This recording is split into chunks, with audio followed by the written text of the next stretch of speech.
গীতশ্রী হেসেলের নতুন ভিডিওতে সকলকে স্বাগত। আজ আবারও একটা নতুন রেসিপি আমি আপনাদের সাথে শেয়ার করব। আশা করছি আজকের রেসিপিটাও আপনাদের সকলের খুবই ভালো লাগবে। আজকের রেসিপি আলু ফুলকপি। অনুষ্ঠান বাড়ি বা বিয়ে বাড়ির মতন আলু ফুলকপি কিভাবে খুব সহজেই আপনারা বাড়িতে বানিয়ে নেবেন সেটাই আজকে আমি এই রেসিপিতে মাত্র অল্প কয়েকটা সিম্পল মশলা আর সবজি দিয়ে বানিয়ে দেখাবো। আমার চ্যানেলে যদি নতুন সদস্য হন, এখনো সাবস্ক্রাইব করে না থাকেন, সাবস্ক্রাইবের অনুরোধ রইল। পাশে থাকা বেল আইকনটা প্রেস করবেন। দেরি না করে চলুন আজকের রেসিপিটা শুরু করি। রেসিপির শুরুতেই একটা ফুলকপি নিয়েছি, সেটাকে পরিষ্কার জল দিয়ে ধুয়ে একটা ছুরির সাহায্যে ফুলগুলোকে একে একে কেটে নেব। খুব বেশি বড়ও না, খুব বেশি ছোটও না, মিডিয়াম করে কেটে নেব। আর যাতে একই রকম সাইজের হয় সেটাও একটু খেয়াল রাখতে হবে। ফুলকপিগুলো কাটা হয়ে গেছে। এবার একটা পাত্রের মধ্যে জল দিয়ে তার মধ্যে দিয়ে দেব 1 চামচ পরিমাণ নুন আর 1/2 চামচ পরিমাণ হলুদ। নুন আর হলুদ দিয়ে ফুলকপিগুলোকে আমি এই জলের মধ্যে ভিজিয়ে রাখবো। এভাবে ভিজিয়ে রাখলে ফুলকপির মধ্যে থাকা ছোট ছোট পোকাগুলো খুব সহজেই মরে যাবে। অন্যদিকে আমি আলুগুলোকে খোসা ছাড়িয়ে পরিষ্কার জল দিয়ে ধুয়ে নিয়েছি। এবার ছুরির সাহায্যে সেগুলোকে জাস্ট 1/2 করে নেব। ওরই মধ্যে যদি একটু বড় হয় সেগুলোকে 1/3 করে নেব। আমি এখানে মিডিয়াম সাইজের 5-6টা আলু নিয়ে নিয়েছি। আপনারা যেমন পরিমাণ বানাতে চান সেই অনুযায়ী এখানে আলুটা নিয়ে নেবেন। খুব ভালো করে আমার সব আলুগুলো কাটা হয়ে গেছে। এবার এই আলুগুলোকেও আমি জলের মধ্যে ভিজিয়ে রেখে দেব, না হলে কিন্তু আলুগুলো কালো হয়ে যেতে পারে। যেগুলো কাটা হয়ে গেছে এবার একটা সিম্পল পেস্ট বানিয়ে নেব। বাটির মধ্যে নিয়ে নিলাম 2 চামচ পোস্ত আর 7-8টা কাজু। এবার এটাকে জল দিয়ে মিনিট 15 একটু ভিজিয়ে রাখবো। তারপর মিক্সিং জারের মধ্যে দিয়ে একটা পেস্ট বানিয়ে নেব। একটা পেস্ট আমার বানানো হয়ে গেছে। এটা ছাড়াও আমি আরো একটা মশলা বানিয়ে নেব। সেই কারণে আমি এখানে কিছু সবজি নিয়েছি, তার খোসাগুলোও আমরা ছাড়িয়ে নিয়েছি। প্রথমেই নিয়ে নিয়েছি পেঁয়াজ, আদা, টমেটো, কাঁচা লঙ্কা, ধনেপাতা। এবার আমি একে একে টমেটো আর পেঁয়াজটাকে রাফলি কেটে নেব।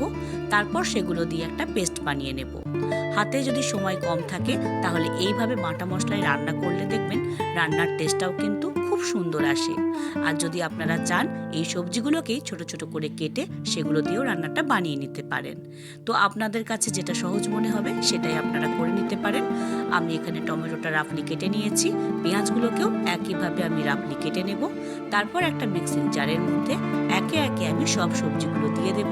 প্রথমেই দিয়ে দেব পেঁয়াজ, তারপর দিয়ে দেব টমেটো, তারপর দিয়ে দেব 1 ইঞ্চি আদা, 5-6 কোয়া রসুন, ঝালের জন্য দিয়ে দেব একটা কাঁচা লঙ্কা, অল্প একটু ধনেপাতা। কোনো রকম জল ছাড়াই একটা পেস্ট বানিয়ে নেব।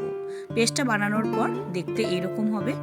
অন্যদিকে একটা কড়াইয়ের মধ্যে বেশ খানিকটা সাদা তেল দিয়ে তেলটা গরম হয়ে গেলেই তার মধ্যে আগে থেকে কেটে ভিজিয়ে রাখা ফুলকপিগুলো দিয়ে দেব ভেজে নেওয়ার জন্য। আমি এখানে সাদা তেল ব্যবহার করেছি, চাইলে আপনারা সর্ষের তেলেও করতে পারেন। এবার খুব ভালো করে ফুলকপিগুলোকে ভেজে নিতে হবে। অল্প একটু কালারের জন্য দিয়ে দেব 1/2 চামচ হলুদ আর অল্প একটু নুন। লো টু মিডিয়াম ফ্লেমে 4 থেকে 5 মিনিট ধরে ভেজে নিলেই দেখবেন ফুলকপিগুলো এরকম সুন্দর কালার চলে আসবে। এবার সেগুলোকে তুলে একটা পাত্রের মধ্যে রেখে দেব। এইভাবে ফুলকপিগুলোকে ভেজে নিলে কিন্তু রান্নাটা দেখতেও খুব সুন্দর লাগে আর খাবার সময়ও খুবই ভালো লাগে। ফুলকপিগুলোকে এইভাবে ভেজে তুলে নেব। ফুলকপি যদি এইভাবে একটু লাল লাল করে ভাজা হয় তাহলে ফুলকপির মধ্যে যে একটা হালকা গ্যাস বা কাঁচা ভাব সেটা কিন্তু খুব ভালোভাবেই চলে যায় আর ফুলকপিটা খুব ভালোভাবে সিদ্ধও হয়ে যায়, প্রায় 70% মতো কুক হয়ে যায়। তো ফুলকপিগুলোকে আমার ভেজে তুলে নেওয়া হয়ে গেছে। এবার আমি ওই তেলের মধ্যেই আগে থেকে কেটে রাখা আলুগুলোকেও ভেজে নেব। আলুগুলোকে আমি খোসা ছাড়িয়ে জাস্ট 1/2 করে কেটে নিয়েছিলাম। এবার এর মধ্যে কালারের জন্য দিয়ে দেব 1/4 চামচ পরিমাণ হলুদ আর 1 চামচ পরিমাণ নুন। আলুগুলোকেও আমি লাল লাল করে ভেজে নেব একটু সময় দিয়ে। খুব ভালো করে প্রথমে আলুগুলোর সাথে নুন আর হলুদটাকে মিশিয়ে নেব। তারপর একটু ঢাকা দিয়ে আলুগুলোকে মিনিট 5 একদম লো টু মিডিয়াম ফ্লেমে ভেজে নিলে আলুগুলোর সুন্দর কালার চলে আসবে আর আলুগুলোও কিন্তু প্রায় 40% মতো কুক হয়ে যাবে। এইভাবে যতক্ষণ আলুগুলো রং ধরছে ততক্ষণ আলুগুলোকে ভেজে তারপর সেগুলোকে তুলে একটা পাত্রের মধ্যে রেখে দেব। আলুগুলোকে ভেজে তুলে নেওয়ার পর তেলের পরিমাণটা কমিয়ে তাতেই ফোড়ন হিসাবে দিয়ে দেব দারচিনি, লবঙ্গ, এলাচ আর 1 চামচ পরিমাণ গোটা জিরে। এবার খুব ভালো করে সমস্ত ফোড়নের মশলাগুলোকে একটু নেড়ে নেব 10 থেকে 30 সেকেন্ড মতো। যখনই ফোড়ন থেকে খুব সুন্দর একটা গন্ধ বেরোতে শুরু করবে, তার মধ্যে দিয়ে দেব আগে থেকে বেটে রাখা মশলাটা। টমেটো, কাঁচা লঙ্কা, আদা, রসুন, পেঁয়াজ আর ধনেপাতার যে পেস্টটা আমি বানিয়ে রেখেছিলাম। খুব ভালো করে সমস্ত মশলাটা কষে নেব, ঠিক ততক্ষণ যতক্ষণ না মশলা থেকে কাঁচা গন্ধটা বেরিয়ে যায়। কালারের জন্য দিয়ে দেব 1/4 চামচ পরিমাণ হলুদ, 1 চামচ পরিমাণ নুন, আরও একটু কালারফুল করার জন্য দিয়ে দেব 1 চামচ পরিমাণ কাশ্মীরি লঙ্কার গুঁড়ো। এবার সমস্ত মশলাকে খুব ভালো করে একটু মিশিয়ে নেব। এই সময় গ্যাসের ফ্লেমটা লো টু মিডিয়াম রাখতে হবে, যাতে মশলাটা ধরে না যায়। খুব ভালো করে মশলাটাকে কষে নেব।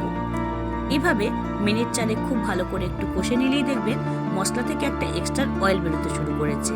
সেই সময় আমি একে একে বাকি মশলাগুলো অ্যাড করব। প্রথমেই দিয়ে দেব 1 চামচ পরিমাণ জিরে গুঁড়ো আর 1 চামচ পরিমাণ ধনে গুঁড়ো। আবারও খুব ভালো করে সমস্ত মশলার সাথে এই বাকি মশলাগুলোকেও মিশিয়ে নেব। তারপর দিয়ে দেব পোস্ত আর কাজুর যে পেস্ট আমি বানিয়ে রেখেছিলাম সেটা। যেহেতু আমি কাজু দিয়েছি, তাই গ্যাসের ফ্লেমটা একদম লোতে রাখতে হবে, না হলে কিন্তু লেগে যেতে পারে। খুব ভালো করে সমস্ত মশলাটাকে এইভাবে একটু মিশিয়ে নেব। যে কোনো রেসিপি বানানোর সময় মশলা যদি আমরা হাতে একটু সময় নিয়ে কষে বানাই, দেখবেন তার টেস্টটা খুবই সুন্দর আসে। খুব ভালো করে সমস্ত মশলাগুলোকে মিশিয়ে নেওয়ার পর গ্যাসের ফ্লেমটা একদম লোতে করে 10 গ্রাম মতো টক দই খুব ভালো করে ফেটিয়ে আমি এই গ্রেভির মধ্যে দিয়ে দেব। এবার খুব ভালো করে সমস্ত মশলার সাথে দইটাকে মিশিয়ে নিতে হবে। কালারটা যাতে আরও একটু সুন্দর আসে, সেই কারণে আমি এখানে সয়া সস অ্যাড করছি। আপনারা চাইলে এটা স্কিপ করে যেতে পারেন। সয়া সসটা দেওয়ার পর আবারও খুব ভালো করে সমস্ত মশলার সাথে মিশিয়ে নেব। সব মশলাগুলোকে খুব ভালো করে মিশিয়ে নেওয়ার পর এর মধ্যে আগে থেকে ভেজে রাখা আলুগুলো দিয়ে দেব আর খুব ভালো করে গ্রেভির সাথে আলুটাকে একটু মিশিয়ে নেব। তারপর ঢাকা দিয়ে আলুগুলোকে সেদ্ধ হতে দেব। এখনো অবধি আমি এখানে কোনো জল ব্যবহার করব না। ঢাকা দিয়ে মিনিট 10 একটু রেখে দেব। এইভাবে মিনিট 10 একটু রেখে দিলে দেখবেন আলুটা কিন্তু আগের থেকে অনেকটা সিদ্ধ হয়ে এসেছে। এবার আমি অল্প একটু জল অ্যাড করব। রান্নার সময় কিন্তু আপনারা অবশ্যই গরম জল ব্যবহার করবেন। গরম জল ব্যবহার করলে রান্নার টেস্টটা কিন্তু খুব সুন্দর আসে। ঢাকা দিয়ে আরও 5 মিনিট রেখে দিয়েছি। আলুটা দেখুন আগের থেকে অনেকটাই সিদ্ধ হয়ে গেছে। এই সময় আমি আগে থেকে ভেজে তুলে রাখা ফুলকপিগুলো এর মধ্যে দিয়ে দেব। ফুলকপিটা প্রায় 70% মতো কুক হয়ে গেছে। তারপর দিয়ে দেব অল্প একটু মটরশুঁটি। এবার খুব ভালো করে সমস্ত মশলা, আলু, ফুলকপি আর মটরশুঁটিটাকে এইভাবে একটু কষে নেব। তারপর ঢাকা দিয়ে আরও মিনিট 5 একটু লো টু মিডিয়াম ফ্লেমে রেখে দিলেই খুব ভালোভাবে কিন্তু সব সবজিটাই সিদ্ধ হয়ে যাবে।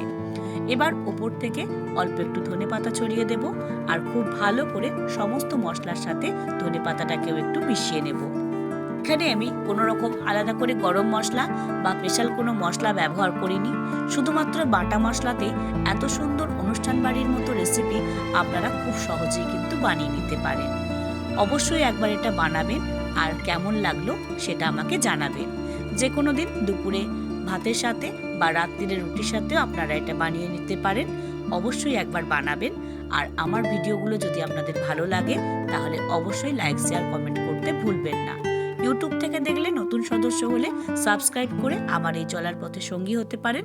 ফেসবুক থেকে দেখলে আপনাদের গুরুত্বপূর্ণ মতামত কমেন্ট বক্সে জানাবেন আর অবশ্যই পেজটিকে ফলো করবেন। শেষ অবধি ভিডিওটা দেখার জন্য সকলকে অসংখ্য ধন্যবাদ। আবারও দেখা হচ্ছে খুব তাড়াতাড়ি গীতশ্রী হেসেলে নতুন রেসিপি নিয়ে। সকলে সুস্থ থাকবেন, ভালো থাকবেন। নমস্কার।